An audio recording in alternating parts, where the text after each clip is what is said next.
Welcome, faithful listeners, to another Brew Ink Podcast.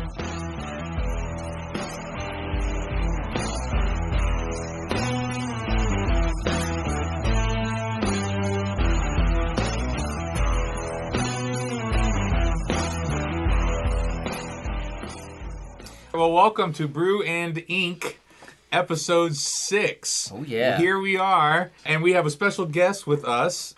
This is Raphael. Introduce yourself, Jordan. I'm nothing that special. Oh, come on. He's special to me, okay? Oh, Like yeah. 15 years ago. Well, do you want to introduce him real quick, Steven? Yeah, this is my friend Raphael. We went to SCAD together. We hung out a lot in the Dyson Lounge, shooting the pool, watching Naruto, Good all the times. good stuff. Yeah. Good times. And then we found out that we live right down the street from each other here in Atlanta, Georgia.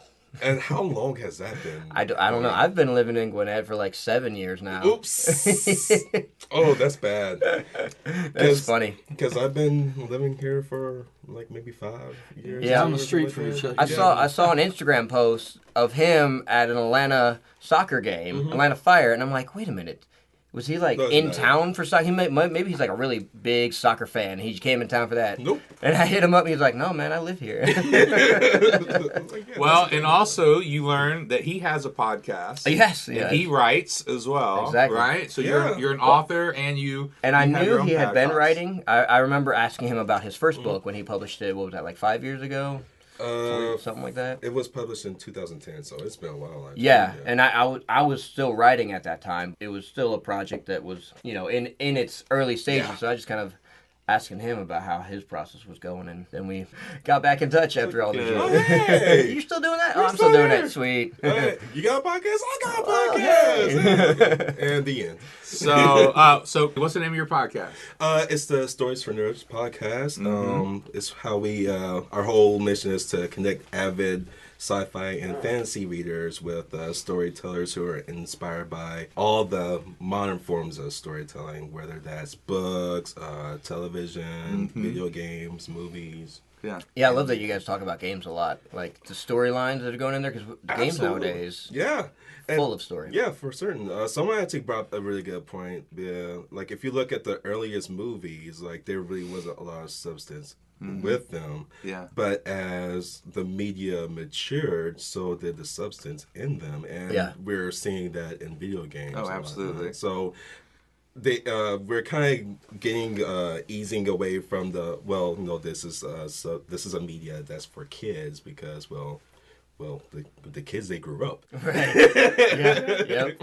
And The ones that play them and the ones that develop them. And the ones that develop them, absolutely. And then you see how much goes into video games now as well. And so you have people who have orchestras and composers and they're It's intense. It's really, really intense. I remember Halo 2. That was like one of the first soundtracks that I bought from a video game. Yeah. And that was one of the directions they went, was they had the whole orchestra. It was a scored video game. Well, and I think that's something like video games. One of the things I think I like about what we're trying to do here is we kind of have it like a video game. This is what a video game does. Like you go to Interactive. It's interactive. You make a choice, and now, but it has consequences, and you got to kind of walk through that. And that's what I think makes modern video games even that much more addictive, in my opinion. Yep. Because I don't remember being addicted to Pong. Right. I'm Not a lot of story in there. I'm dating myself when I say that, but I don't remember being addicted to Pong. I think you were, though. And you know what? It says something, and I might talk about this series later on, but one of the series I really like that's going on nowadays, it's got a popular following, is the Telltale video games, and they're completely story-driven by that vehicle of choice. And consequence. Yeah. Well, let's move into. So, welcome, Raphael. Thanks for having it's me. really awesome that you're here, and let's get into some updates real quick. Let's start with you, Evie. What kind of update do you have? My only update is that I took advice from Bill. And, yeah. Oh, no. Right? I might be in trouble Is now. this like the money pit? Is this because it's going to go? No, I kind of Sorry. rewrote my characters, made sure that I was on track with them, and I kind of got off track. One of my characters was way too perfect. So I went back and fixed that, and then took the time to rewrite the plot, and I have a full working plot now, and it is so much easier to write with a goal. It's crazy how you just give yourself like a direction to go, and then all of a sudden all these other things start Just popping up. line up. And you're like trying to get here, and you're like, oh wait, but I gotta write this, and like it just keeps sprouting up out of nowhere. Yep, exactly. So I've had fun. Yeah, that's really important. Bill, what about you? How are you doing on I'm the going to agent answer her search? thing. Yeah, I actually consider myself a Discovery writer, yeah. But I still outline lightly. Yeah, Especially once I've discovered the characters. Then I'll go, okay, bam, bam, bam. These are the major events, I think, and at least they're in my head now. Yeah. But I no longer write it all down and stick to it, because when I did that, it held me back Right. from discovering who these Right. people could be. So I've had more fun with that. But the place I am right now is in yet another pass on editing Armed to the Dentures, which is enjoyable doing this, because I've now knocked another 1,000 words, and it's only taken me a week and a half to knock another 1,000 words off, which is, me being facetious, it's very difficult. But killing some of these darlings is hard. You just have to see them. Yeah. You have to see them. And some of these places, you don't see how much filler you've written. And then you look at that filler and you say, I can get rid of this whole paragraph, because this means nothing to the story. It's just about this character, and this character's already defined. Yeah. So I'm working on that. I also got my first rejection letter this week. Ooh, Congratulations. Wait, we got to snap that out. Yeah. We got to snap that out. Which means they're actually looking at the stuff. That's right. Thank God, finally. I You got got a some hook? proof that You they're got a hook looking. all ready to go to hang them all up? Yeah. Now, here's the thing. What's really great about this rejection letter is, in this one rejection letter, even though they took a lot of time to tell me they weren't going to take a lot of time to review my stuff, they were very kind about that. We're not going to tell you in depth what's wrong here. What they did do is they said, well, this is not really what we're looking for. Well, that narrowed it down. I also know these people are looking for other stuff that I have. So I'm going to give them 2 or 3 weeks to forget my name, and I'm going to pitch them another one of my stories. Yeah. Nice. There you go. Cool. Good. Raphael, any updates on you got the podcast? Are you writing something? Actually, I am. I'm writing 2 somethings. As a matter of fact. Yeah. I have a sci-fi space opera series. Good. And then I have an urban fantasy series I'm working on. And Yeah. that one is the one that's closer to being complete. I just submitted that to beta readers, and I've gotten some feedback from them. And kind of got the feedback that you got, actually. Yeah, it's like, and so I'm like, oh, you know what? I'm kind of thinking that I need to Throwing some character flaws.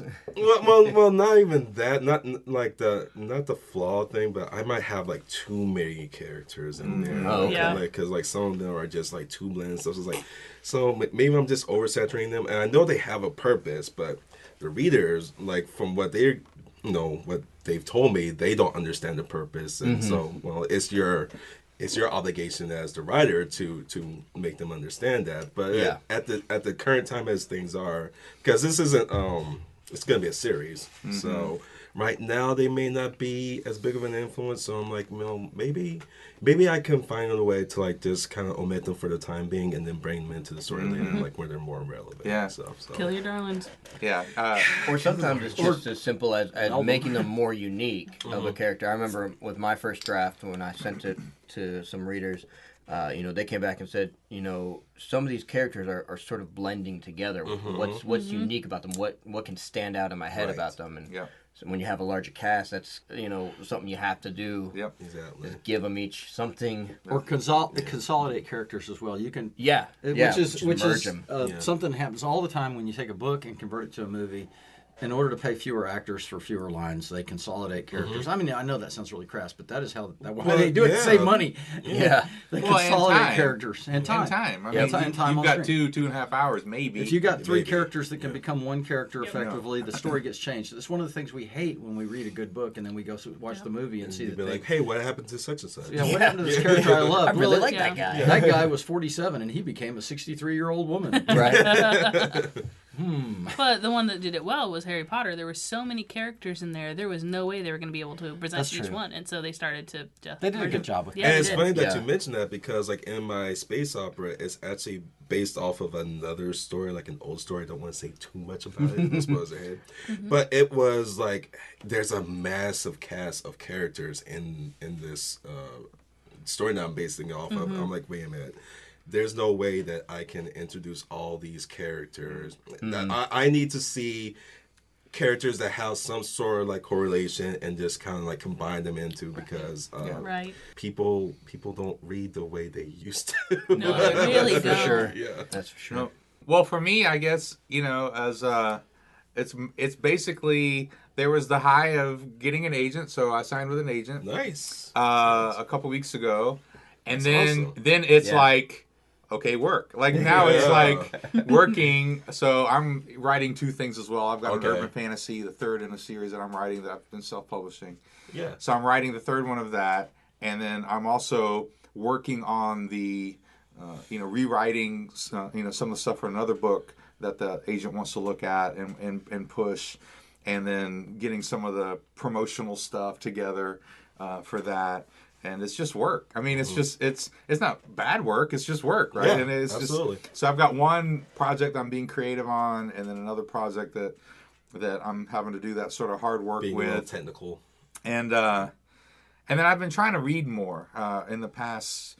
This year, I got so busy last year. This year, not really a New Year's resolution, but I just started realizing I need to read more. Yeah. I write better when I read Yes. more. And of course, It's true. I've got so much going on that's a difficult thing for me to really balance. But we went up to the cabin, it was spring break for my wife and the kids, and so we went up to the cabin for a couple of days. And Cabin is like a fortress of solitude for a writer. dude, it was. But there's like no internet. Like there's a TV, but like there's no like TV piped in or anything. And so it's just nice to just sit and read. So like we were spending time, but like those hours and all that time you spend like checking on your phone. Yeah. So I read 2 books. One's called The Rise and Fall of Dodo, and it was very very creative and very clever. Okay. It was a science fiction kind of fantasy book, and about how they were trying to bring back magic, but it was very science fiction-ish kind of. It was a very good book, and but then it was a collaborative effort between a man and a woman, and they wrote it Interesting. together. Very cool. Very interesting, yeah. And anyway, so that was a good book, and then I read Do Androids Dream of Electric Sheep? Oh, So- yeah. Yeah. I recommended that on I the read that in podcast. high school. actually. So Yeah. I had never read it, and someone gave me a copy of it, or I maybe borrowed it, quote unquote, from someone, and so I finally read it, and it was because Blade Runner, when I was growing up, I just thought it was such an amazing story, an amazing idea, and it was so deep, and really the book was like that. The book Yeah. had those deep, like life questions. Yeah, I remember when I read it in high school, one of the things that stuck out to me was this idea of kipple. You remember reading? Yeah. The idea that everything in nature and made is in this constant state of Entropy, deep, basically. Yeah, entropy. Yeah. Like It takes over if you don't fight it. Exactly. You got to fight it. Yeah. I mean, all the stuff that makes the movie such a great movie to explore what makes us human, what is humanity, and I didn't really. I kind of got to the end, and I thought really they could have done more, and I think Ridley Scott did do more with the idea in the movie. But I need to watch it again. I asked Bill to borrow it if I could, but just I see why people really gravitate towards Philip K. Dick's stuff is because he really brings out these stories that are it's cool science fiction, But it's also asking. He put the questions. heart in science but fiction. he puts like Everything we deal with Yeah. as human beings, he put into science fiction, which instead of conflict with machinery, it's conflict with the heart. And that really is what it comes down to. and they're universal questions, Yeah. right? What makes us human? What I think, therefore I am kind of questions, like those sort of deep. Like this is literature for 2,000-3,000 years. This has been literature for 2,000 or 3,000 years. What makes us who we are, and what gives us value, and that just should teach us something as writers. That it's cool to have a cool world building and a cool this and a cool that and cool magic, but really what people gravitate towards in any story are those universal questions. If we can inject those universal questions, and you don't even have to answer them. That's like Philip K. He doesn't even answer it. No, he just leaves was it like for the reader. To he just figure out. boom. Yeah. And so you really gotta think about it. And so I thought it's very classic but very good science fiction, which makes us, it's not just an adventure, it makes us think about the nature. It's an invitation. Yeah. Like it's brings it to before the reader and it gives the reader solace to go, I'm not the only one that thinks these things or has these thoughts or kind of, brings that question to someone that's like, oh yeah, I have kind of wondered that before. And now I have a way to kind of express that. Yeah.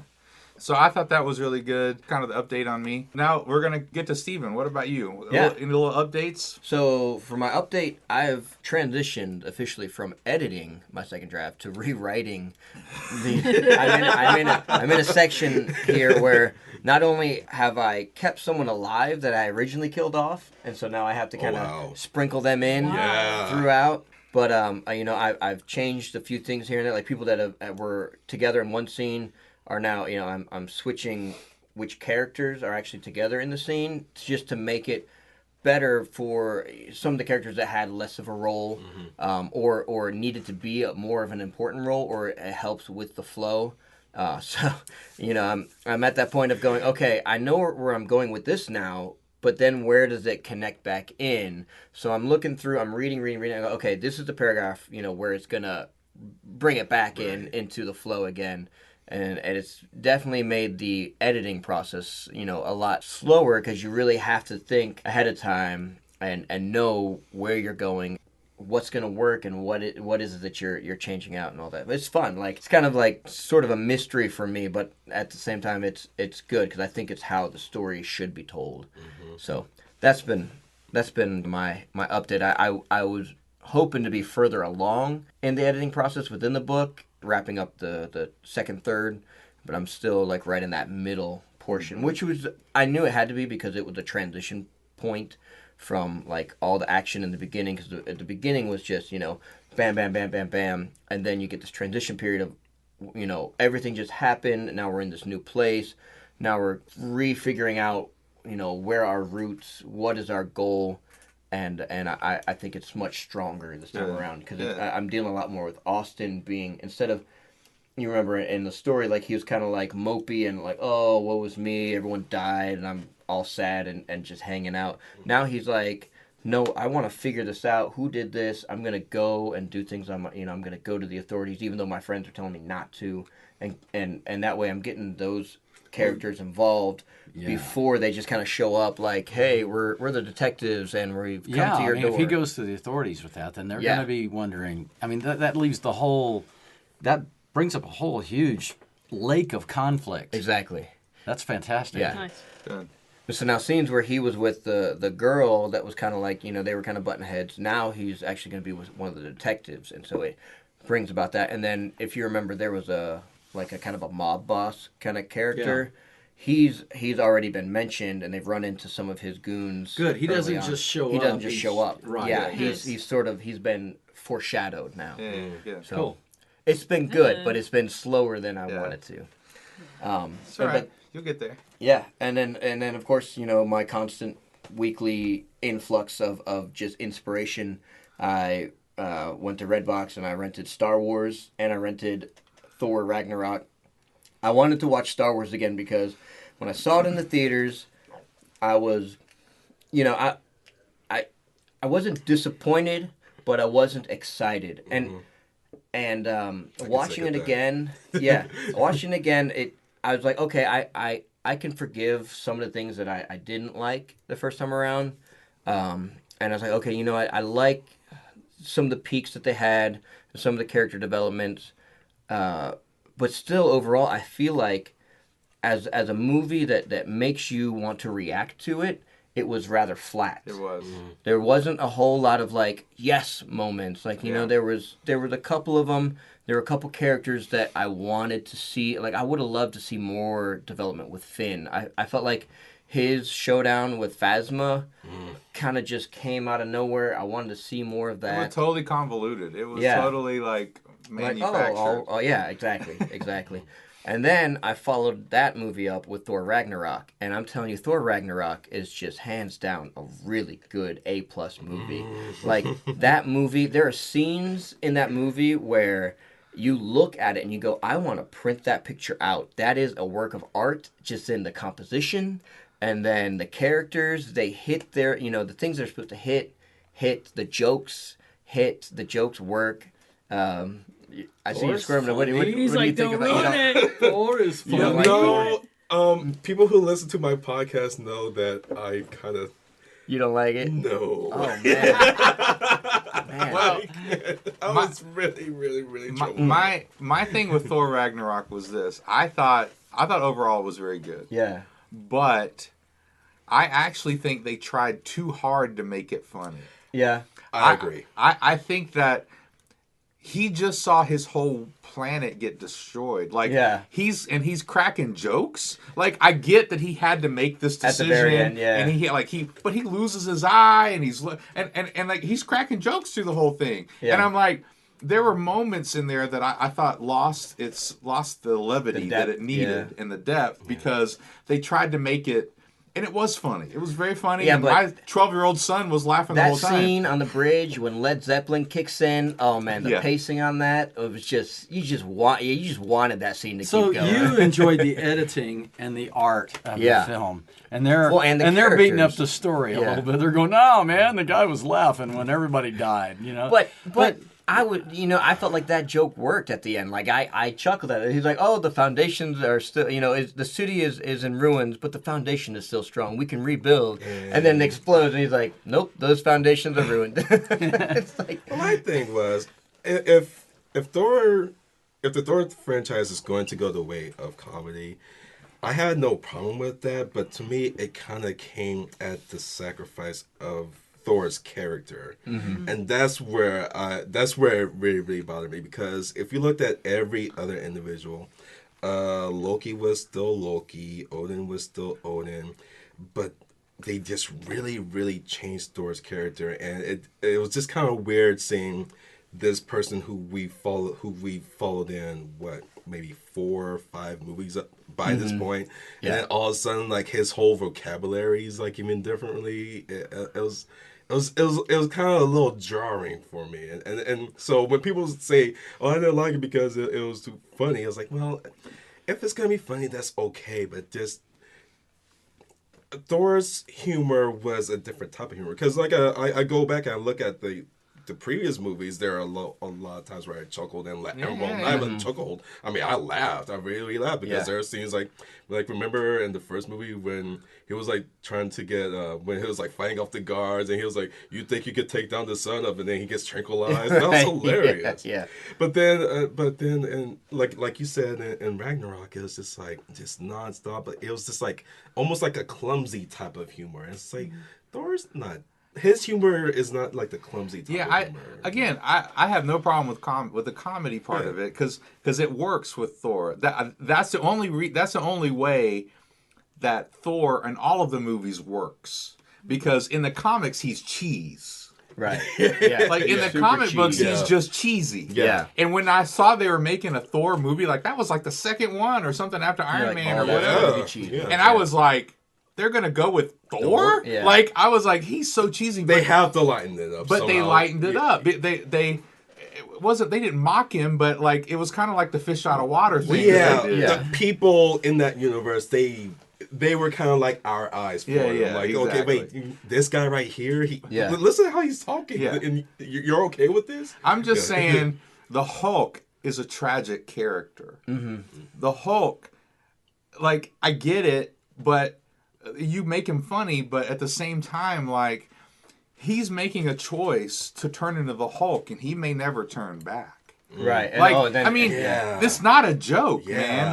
Like the Hulk is Bruce Banner, the Hulk is a tragic character, and that's what you get at the end of whatever the Avengers movie, where he sails off into the sunset. He's making that sacrifice. Like, he's sacrificing himself. Anyway, I just think there were moments of tone that I actually really liked the story. I thought the story was amazing. I thought it had a great, like the beats were good. I just thought there were moments of tone that I think would have actually made the funny parts even funnier, because if you had just brought out the tragedy of certain moments. So was it done in different different directors, each one of the Thor movies. Oh, That totally. happens all the Yes. time where they kind of mess it totally. up. And that's something that I kind of wanted to tie in to what we're doing here with this podcast. Segway.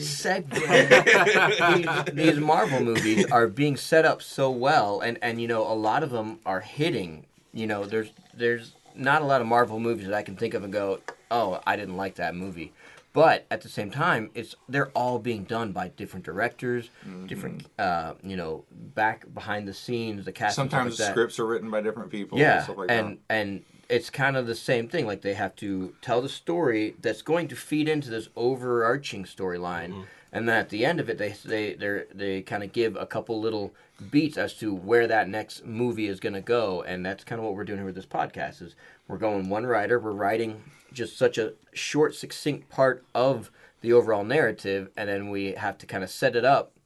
Where is it going to go for that next part, and then pass it on to the next writer and hope that they do something that we kind of thought or envisioned. But So with that in mind, let's switch. Steven has a next episode. He has written it. I'm really 6. interested to see, like, there's pieces of Carl everywhere. Are we gonna start with a mop? What are we, a vacuum cleaner or something? Thanks for leaving me with And that. Literally that mess. Anyway, so we're gonna get to episode 6 by Steven right now. Cool.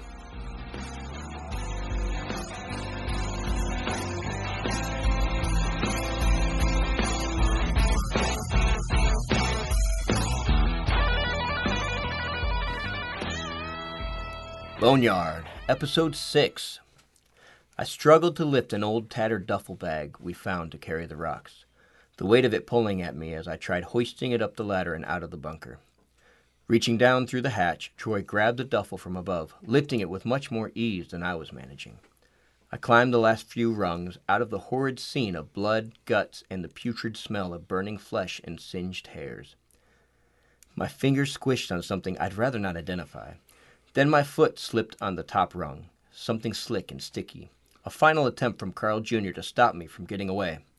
But Walt was there to catch my hand, pulling me out the rest of the way. "Thanks," I said. "Ain't no thing," he said. "But we gotta split the scene. I can hear more of them devices and soldiers closing in." "Of course they are," Troy shot back. "Everyone heard that noise for miles. Why'd y'all even bring that boy down in the first place?" "He was gonna give us away," I said. "I didn't know he would go exploding to pieces. We should go back home, get MJ's car, and get out of town." "I don't think we should be taking MJ's car anywhere else," Walter chimed in as we made our way around a pile of crushed automobiles, heading back towards the place in the fence where we snuck in. "We'll bring it back in one piece," Troy said, lifting the loose part of the chain-link fence high enough for me to crawl under. Then he shoved the duffel under towards me and I pulled it through. "Sure, in one piece," Walt said as he now held the fence for Troy to shimmy under. "Just like the Impala." "Hey man, that wasn't my fault. It was the power juice." "I hate that name," I chimed in as I helped Troy lift the fence from the other side for Walt. "Whatever it," but Troy was cut off by the sound of dogs barking. A group of army men pointed their flashlights our direction, shouting at us to stay right where you are. "Oh, sugar," Walt said. He attempted to lay flat on his big belly, his butt wiggling awkwardly in the air as he tried crawling under, but his bulk was just too big. "Lift it up higher," he pleaded. Troy and I pulled as hard as we could, giving him a few more inches. Walt tried getting through, his face puffing in the dirt. The soldiers were now running towards us, dogs in the lead, no longer held by leashes. I couldn't believe they would sick their dogs on a helpless boy stuck under a fence. They were coming in fast. I grabbed a small rock from out of the bag. Again, it began glowing in my hands, responding to my touch. I could feel it connecting with something inside me, the vapors I had inhaled earlier tonight. I felt it connecting with my body, connecting with my will and emotions as I urged the fence to pull up higher. Feeling the energy surging from the rock, I was able to bend the metal fence like it was nothing but tin foil. Walt came scurrying out on his hands and knees, the dogs snapping at his heels. I quickly bent the fence back into place. The dogs lurched against it, barking in my face. I had an urge to smack these dogs upside their heads. I wanted to hurt them. The rock reacted to my intent, glowing more vibrant, beginning to flicker. "Deb, what are you doing?" Troy yelled. He and Walter were already a good ways into the adjacent woods. "I don't know," I yelled back as I dropped the stone and took off running. Looking over my shoulder, I saw the blinking rock erupt in a violent explosion, taking the two dogs with it. "Holy crow!" one of the soldiers yelled. My ears were ringing, but I think I heard him say, "Them kids just blew up my dogs." Blamed again for blowing something up. I didn't mean for it to happen, but then again I had thought about hurting them when the rock became volatile. We ran through the woods back towards my daddy's house. I was praying he would be passed out drunk when we got there. But luck was not on our side. We had just lifted the garage door up when my daddy came pouring out drunk onto the porch. "I thought I told you kids to stay out of trouble," he slurred at us. I tried playing innocent. "We are, Daddy. We just came to get the car back to Walter's sister." I swung the duffel down behind the car and out of sight. I definitely didn't want Daddy getting a hold of one of these rocks in his state. Not after what happened to Carl Jr. "Don't give me that crap," he said. "You're up to no good. Them army men go around door to door asking for kids that match the likes of you three. I ain't having it in my house." Troy tried calming Daddy down. "Yes, sir. We ain't coming in. We just gonna take this car and get it back to Walt's sister." "Like hell you are. You're gonna learn some goddamn respect." Taking a long pull from his bottle, he punctuated this sentence. Just then, red lights came flashing from around the corner. Sirens flipped on as their headlights washed over us. Troy made to run the opposite way, but an army truck came from that direction. We were cornered. Nowhere to run.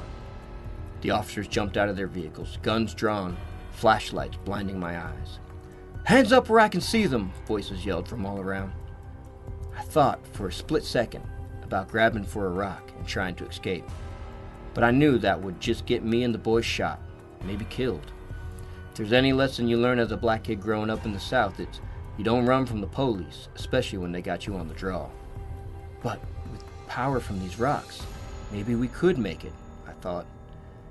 We'd already pushed our luck running from the cops multiple times tonight. It looked like our luck was up, and so instead I put my hands up. Walt followed my lead, and Troy, reluctantly, did the same. Then I heard something that I would never forget. One of the officers turned to my daddy and said, "Thanks for giving us a call, sir." My own daddy had called the police on us. My spirit broke as the two officers wrestled me to the ground to cuff me, all the while my eyes locked on my daddy. He took a swig from the whiskey bottle and then said, "Maybe now y'all learn some respect," and stumbled back inside. His spirit had broken a long time ago, after my mother's illness claimed her. I swore to myself I wouldn't end up like him. I had never worn handcuffs before. I wasn't sure if they were supposed to be that tight, but when they took them off after getting us behind bars, I had cuts all around my wrist. They didn't hurt for long. To my amazement, I watched as they rapidly healed over that first hour we sat in the cell. "Look, Troy," I said, showing him my wrist. "The effects of the vapors are still in our system." "Yes, but they seem to be diminishing over time," Walt added. "Troy got healed in a matter of minutes, and that was with the broken leg." "Quiet in there," barked the officer on duty. It was the middle of the night, and he wasn't happy being left to keep an eye on 3 kids in a cell. He rubbed his face in his hands, clearly tired and frustrated. Undoing his work belt, he draped it over the chair near the end of the cell. Sitting down and kicking his feet up on the table, he tipped his hat over his eyes. Clearly, he didn't think it was worth his time to keep an eye on the 3 of us. We weren't going anywhere. Troy walked over to the bars near the chair. Grabbing 2 bars, he pulled hard. I was astonished when they bent slightly. Smirking at our dumbfounded faces, Troy held up a chunk of rock he had stashed away. "Still think Power Juice is a dumb name?" I rolled my eyes. Being the skinniest one, I walked over, reached through the bars, and grabbed a set of keys off the belt. I handed them to Troy, who quietly unlocked our cell. I shot him a cautious look. Walking out the cell and over to the sleeping officer, Troy reached out to use the officer's baton. Or was he reaching for the gun?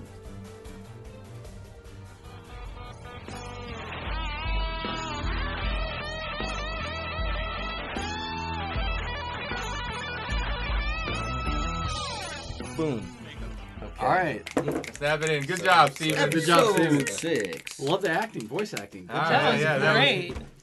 All right. So, I could use some more Barry White next time. Oh, yes. Just letting you Barry know. White. We gotta have one we'll write in a character. very white character. A very, very white Hey, character. baby, give me some All right. rock. So Some Troy, very white, you're saying. Very, Troy is very about To do something. Yeah.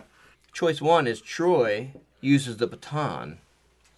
Choice 2 is Troy uses the gun. And so you guys know a baton isn't one of those little things with rubber ends or burning on both ends. Mm-hmm. It's a nightstick. It's a wooden stick made for beating people the heck over the head. Yep, knocking people out. Look, man, and they put weight in the end of those things back then, by the way. If you want to have him do some sort of like, twirling. Some twirling and dance move. The British, all up to you, man. Yeah, that's right, man. The British would call it a truncheon. So, and to give a little behind the scenes here, Troy is our character that's he's highly active, but he doesn't always make the best choices. Right. So that's our character. So that's why I wanted to put him in this position and not so much Deb. That's a really good point. Thank you for doing that. That's actually it felt really natural when you said it. Troy's the one that makes the rash decisions. Yeah. Therefore, he's going to go for either the stick or the gun. Right. And so that's why we're here in this situation. But we still have a third option that we have to kind of suss out. So anything that you guys may think of, what could you think for the third option? So option 1 is he goes for the stick. Option 2, he goes for the gun. Correct. Option 3, he could go for handcuffs. I mean, there's anything in this police station. Option 3, somebody something. I say Deb does the smart thing. Okay, tries to intercede. So Deb steps in. What else in the scene? Okay, we got all kinds of things in the scene. Yeah. We got a guy. She could pick a guy up and whack him over the head. She's got the juice, right? Man. Yeah, she's been juiced up. Yeah, man, baby. Fling him across the room. Yeah, baby. Let's go for Barry White. I can't do Barry White, man. My voice is not deep enough. There's the belt. Yeah. Right. There's the belt and the chair. Oh yeah, there's a chair that the belt was on. So Troy's already got the belt. Is that it? He picks up the belt. He's got two options: a gun or a stick in it. Mm-hmm. All right. So they're out of the cell now. He is. He's opened the door. He just opened the door. Gotcha. He's out. So I just say she tries to stop him, or she stops him somehow from making a really bad decision. She steps. They're brother and sister, right? Oh yeah. Okay, I got brothers. I got to tell you, we didn't take it easier on each other. Right. Yeah. You know, brother sister fights. My sisters were pretty mean too. Bones got broken. So maybe she steps in. She goes. And there's a fear that he's going to mess it up because he's done so many other. Yeah, stuff. she's pretty. She could step in. She's pretty intense by this point. His decision making by this point is not trusted. So third option, Deb picks up something and knocks the living beepity bleep bleep bleep. Yeah. We can't say it in this podcast out of Troy. Yeah, Deb steps in. She goes for the chair. Bar fight. Right. Clink. Wasn't WrestleMania today already? Or what did that start in? I don't know. Yeah. I don't know either. So I like that one though. I like it. She picks up a chair and puts the end to Troy's exercise of his own self-decision making process. Right? Yeah. I like that. Does anybody not like that? What about you, Raphael? What do you think? This is your first time getting to see it from this end. Yeah, I was about to say. I mean, usually I'm kind of like on the receiving end. I just read the stuff and see like how everyone else goes. I like the thought of Deb getting involved and not necessarily putting Troy down, but maybe she decides to act before Troy can act. Just because just because she knows Troy being Troy, if he tries something, he'll muck things up. So she might just try to not just stand there and bear witness, but she might do something on her own. Like she might look around and take action, be like, okay, I need to do this before Troy does what he's about to do. Beat him to the punch. So I think maybe we just say, Troy goes for the baton, Troy goes for the gun, or Deb intervenes. Yeah.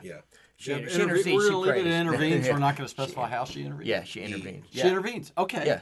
Okay. Thank you. God, I love wide open decisions. I'm the next He's writer. excited. He's excited.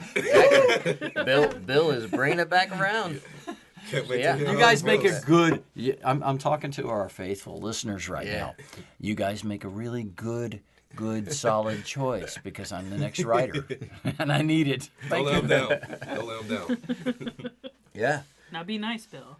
I'm the next writer after you. I had fun writing this. I had the extra burden of there being a tie within the choices, so I had to kind of get them to two destinations within one. I thought, if they have to go to their dad's house, why not make him the one Yeah. that calls the police. Oh, was- that was great, That was and pretty thank you great. for that. Yeah. Well, But thank you also for not blowing anybody up. Yeah. Yeah. Except a for two dog. dogs. Two dogs. Two dogs.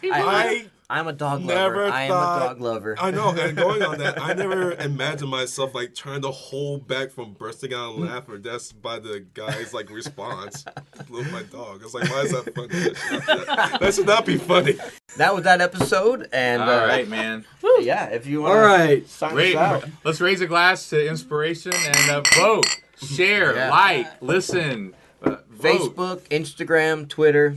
Get on our website. Website. Yeah, just Get on our get all of website, it. And YouTube. so, thank you, Raphael, for being here. Oh, Yeah. no, Thanks for thanks coming. I'm thanks sure we'll for do having this me. again sometime. Yeah, this we was hope to have you awesome. around. For certain.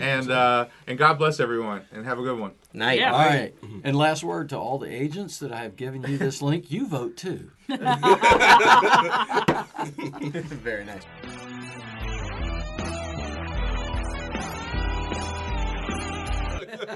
My only comment is when you say vapors, I think someone's got gas. You keep calling it vapors, and I'm like, who's got the vapors? I got We the got the effects and the vapors. vapors. Man, you've been hanging out with too many old people. Now wait, this could be this could be something we could dive into. Like they've No, ingested let's this not. stuff. I'm not Let's diving into vapors. Fourth decision. No. So